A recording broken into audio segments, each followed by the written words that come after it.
안녕하세요. 자유를 꿈꾸는 옆프리입니다. 오늘은 12월 31일이에요. 2025년의 마지막 날인데 제가 25년에 마무리하면서 어떤 영상을 찍으면 좋을까 생각을 해보다가 저는 어쨌든 파이어를 목표로 이제 투자를 하는 사람으로서 올해 이 한 해 동안 얼마나 수익을 냈는지 한번 공개해보면 좋을 것 같아가지고 이렇게 영상을 찍게 되었습니다. 일단 저의 투자 히스토리에 대해서 좀 말씀을 드려보면은 2020년에 처음으로 이제 주식 투자를 시작했는데 한창 코로나가 엄청 그때 이제 좀 주식 투자를 한번 해보면 어떨까라는 생각으로 들어갔다가 점점 더 떨어졌죠. 너무 무서운 거예요. 이게 조금만 떨어져도. 그래서 단타로 막 이제 박쥐처럼 막 하다가 마이너스를 좀 받고 발을 뺐죠. 그 뒤에 제가 이제 투자 관련해서 여러 영상들을 보다가 미국 주식의 그런 안정성이라던가 뭔가 이제 장기적으로 투자할 수 있는 가능성을 보고 이제 한번 나도 미국 주식을 해보면 어떨까 라는 생각을 하게 되었고, 국내에 상장된 미국 지수를 추종하는 ETF 상품에 대해서 좀 알게 됐어요. S&P 500이랑 나스닥 지수, 그 두 개가 이제 미국의 대표적인 지수잖아요. 처음으로 투자했던 게 이제 타이거 미국 나스닥 100하고 타이거 미국 S&P 500, 국내에 상장된 그런 ETF를 투자를 하게 됐죠. 계속 오르더라고요. 미국 주식이 좀 쉬운 건가? 라는 생각으로 계속 투자를 하다가 엄청 하락하는 시기가 있었죠. 사실 그때 좀 더 투자를 더 했어야 되는데 또 무서워가지고 그 시기를 그냥 이제 기존에 투자하던 것만 가지고 더 이상 투자를 하지 못했어요. 그때 하락장이 한 2년 정도 갔을 거예요. 그게 기회였는데 그 기간 동안 모은 돈을 전부 제가 지금 살고 있는 이 주거용 오피스텔에 대출이 좀 있었는데 많이 갚아나갔고 추가 투자는 하지 않은 상태로 그렇게 시간이 흘렀습니다. 이제 그 시기가 지나고 나니까 이제 굉장히 후회가 되더라고요. 대출을 갚는 대신 계속 적립식으로 투자를 했으면 상당히 수익이 많이 났을 텐데 하는 그런 아쉬움을 가지고 있었죠. 그러다가 이제 2024년에는 제가 이제 명프리 씨와 결혼을 준비하면서 모은 돈은 결혼 준비에 많이 들어갔고요. 결혼식이 끝나면서 금을 가지고 이제 저랑 명프리 씨가 각자 비상금을 하기로 했어요. 저는 이제 그 돈을 투자를 이제 새로운 계좌를 파가지고 굴리기 시작했고 2024년이 끝나갈 쯤 생각을 하게 됐죠. 제가 그동안 투자로 굴린 돈이 한 2배로 불긴 했어요, 거의. 근데 금액이 너무 아쉬운 거죠. 원금이 뭐 한 2천이면 그게 거의 한 4천만 원 정도까지 이제 됐는데 이게 너무 아쉬워가지고 그때 때마침 이 집 대출에 대해서 또 좋은 대출 상품이 나왔길래 그러면 대출을 갈아타면서 좀 추가 대출을 받고 그 돈으로 투자를 25년에 더 해보면 어떨까 이런 생각을 하게 된 거죠. 그래가지고 1월에 계좌를 새로 파가지고 좀 더 투자 금액을 늘리기 시작했습니다. 계좌 종류는 다양하게 있어요. 사실 비트코인도 조금 하고 있고 절세 혜택을 위한 IRP 계좌랑 연금 저축 계좌, 비상금 계좌. 근데 이제 그 중에서 대표적으로 좀 크게 들어가 있는 저의 3개의 계좌를 공개를 하는 거고 이 3개를 차례대로 이제 말씀을 드릴게요. 명프리 씨 지금 여기 앞에서 BD를 역할을 해주고 있는데 계좌를 한번 공개해 보도록 할게요. 일단 첫 번째 계좌는 제가 제일 먼저 이제 국내 미국 지수 추종 ETF 투자를 하게 된 NH증권이죠. 이 나무 계좌에 원금은 이제 3천만 원이라고 보시면 돼요. 처음부터 투자했던 금액은 뭐 한 2천이 좀 안 되는데 이제 제가 연초에 여기에서 3천만 원을 딱 잘라가지고 나머지는 이제 다른 데로 옮겨놓고 올해 이제 3천으로 이 계좌는 시작을 한다. 그래서 이게 연말에 얼마가 되는지 보자 생각하고 이제 투자를 했고요. 요거는 제가 캡처를 해가지고 띄워야 될 것 같은데 소스에 있는 이제 내 자산 보기에서 확인을 하고 있고요. 플러스로는 뭐 87.7% 해서 수익이 1729만 뭐 이렇게 나오는데 이제 이거는 그동안 누적 때 왔던 이제 수익률인 거고 제가 리밸런싱도 중간에 한 번씩 해가지고 투자를 했다가 정리한 상품도 있고 매도를 하고 이미 수익을 본 금액도 있기 때문에 실제 투자 수익률이랑 좀 다르다는 점을 참고해 주시면 되고 어쨌든 연초에 3천으로 시작을 했던 요 계좌가 약 23%가 수익이 난 거고 이 계좌에서 원래는 미국 개별 주식을 좀 더 담고 있었는데 소스로 지금 좀 옮긴 상태예요. 그리고 국내에 상장된 미국 지수 ETF들이 제가 제일 오랫동안 투자한 게 요 미국 나스닥 100이에요. 중간에 추가 매수를 했기 때문에 그나마 수익이 낮아진 거고, 요거 거의 한 제가 봤을 땐 150% 이상은 수익이 나지 않았을까 누적. 필라델피아 반도체 나스닥 78%, 그리고 미국 테크 탑10은 제가 투자한 지는 한 2년 정도 됐나? S&P 500은 나스닥이랑 좀 비슷하게 투자를 시작을 했는데, 확실히 하락장에서는 덜 빠지는 대신에 약간 안정성이 있는 대신에 장기적으로 나스닥에 비해서는 수익이 약하다.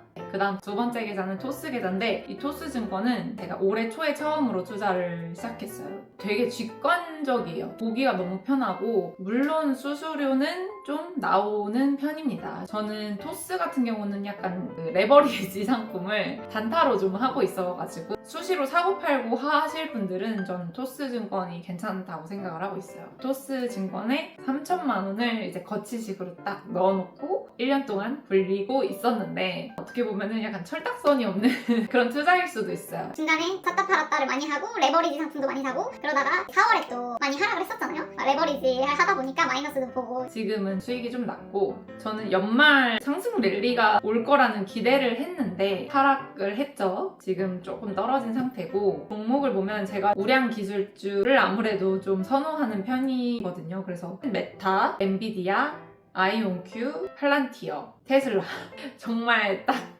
한국인이 좋아하는 기술.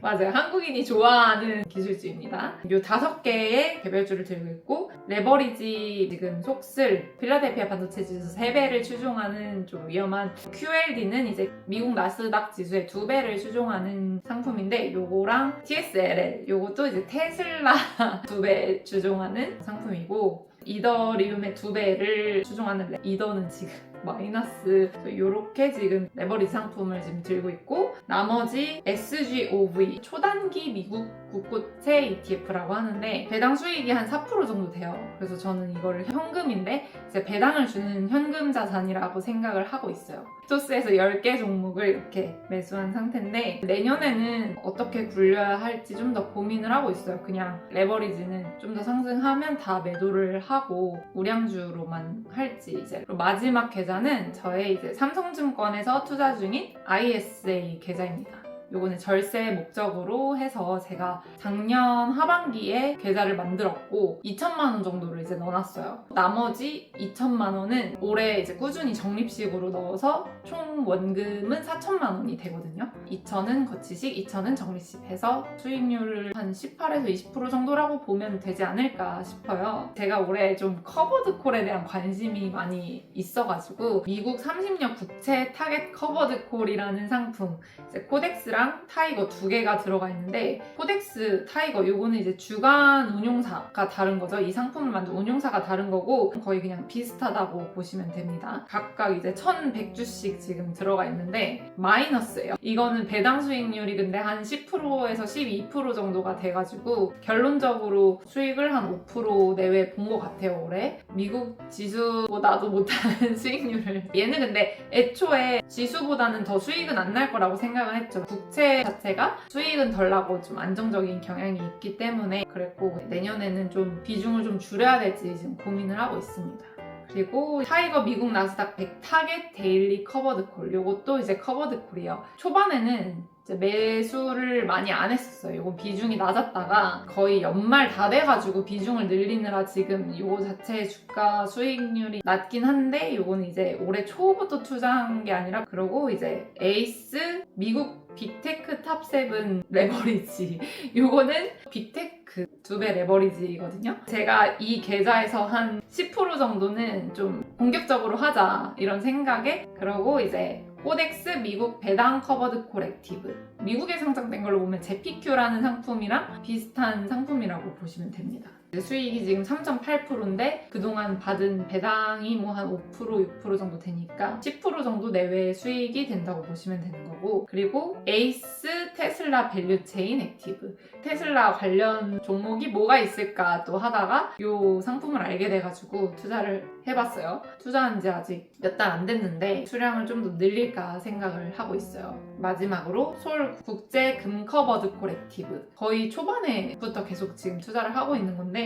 올해 금이 계속 상승을 해가지고 수익률이 꽤 괜찮은 편이었습니다. 이렇게 해가지고 ISA 계좌 또 공개를 해봤습니다. 지금 계산을 해보니까 1억에 대한 총 수익이 약 20%가 되는데요. 올해 미국 지수 상승률이 얼마일까요? 미국 나스닥 지수가 올해 상승률이 한 22% 정도, S&P 500이 한 17, 18% 정도 상승했거든요. 결국에 저는 시장 수익을 이기지는 못했습니다. 그냥 아무런 관심을 두지 않고 꾸준히 적립식으로 미국 지수 추종하는 ETF에만 투자를 해도 괜찮았겠지만 저도 마음으로는 그냥 꾸준히 미국 지수 추종 상품 한두 개만 들고 가도 된다는 거를 알고는 있지만 사람 마음이 또 쉽지 않아요. 이것저것 다 갖고 싶은 욕심이 나가지고 계속 새로운 종목을 계속 투자를 하게 되는 것 같아요. 질문이 있습니다. ETF를 해외 ETF도 있는데 왜 국내에 상장된 ETF에 투자를 하셨나요? 세금 문제가 좀 크고 투자의 편리성 이런 것도 큰데 일단 미국에 직접 투자를 하면은 시차가 안 맞는 그런 문제도 있고 양도세가 미국 주식 같은 경우는 1년에 250만 원까지 비과세인데 나머지에 대해서는 22%의 세금이 매겨지죠. 부과가 되는데 국내에 상장된 이 미국 지수 ETF 같은 경우에는 한국장이 열릴 때 그냥 편하게 낮 시간에 그냥 거래를 할 수 있고 15.6%예요 세금이. 그래서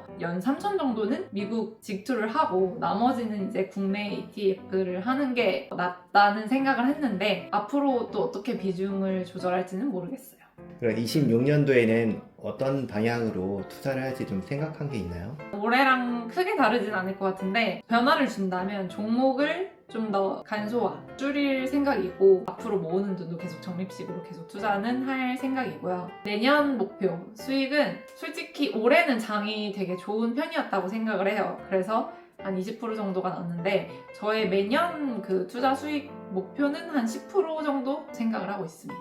그래서 오늘 영상은 여기까지고요. 다음 영상으로는 저희가 올 한 해 동안 얼마나 썼는가, 1년 동안 한 달에 평균 얼마를 썼는가를 한번 정산을 해보고 얼마나 모으고 불렸는지에 대해서도 한번 공개를 해보도록 할게요. 오늘도 영상 시청해주셔서 감사하고요. 경제적 자유를 이루는 아니었죠. 누리는 그날까지였나? 경제적 자유를 누리는 경제적 자유를 경제적 자유를 누리는 그날까지 오늘도 다 함께 화이팅! 화이팅!